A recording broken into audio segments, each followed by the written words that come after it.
Минзәкия Гарифуллина Россия президенты котлауы һәм балалар ясап китергән бәйрәм открыткасында язылган сүзләрне дулкынланып тыңлый. Елда шундый иштәлектәге бүләкләрне алса да, баштан кичкән вакыйгаларны күңеле әле дә тыныч кабул итә алмый. Труд поселогында туган кыз 8 яшендә Камалышта кала.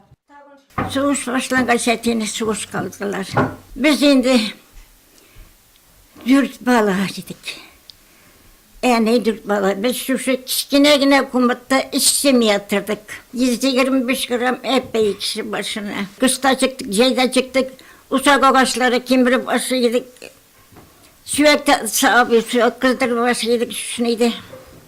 Tranşaylarda yatkan da işte bizge tranşayda işildi.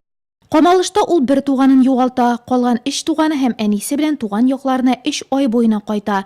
Кайткач та тормыш иркәләргә ашыкмый. 12 яшеннән колхозда эшли, урман кисә. Много горя она перенесла, конечно. Ул бала чактан бик күп кайгы күрде. Камалыш баласын югалту, туганнарын җирләү. Без һәр вакыт аның янәшәсендә 9 ел бергә яшибез. Зур әниебезне бик яратабыз.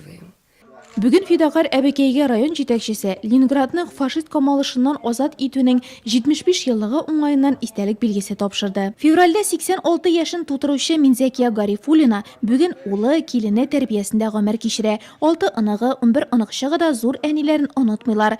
Авыр балачак турында исә күп санлы медальләр һәм җуелмас хатирәләр белгертеп тора.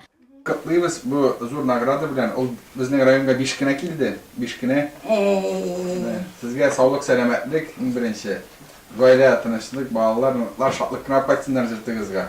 Шей истәле артында янә Камалыш вакыйгалары искә төшә. Минзәкия Гарифуллина бармак бөгеп, үзе кебек Камалыш корбаннарын барларга керешә. Узган елда бу истәлекле датаны каршы алганда берничәсе әле исән булган. Бүген алар 5 генә калды.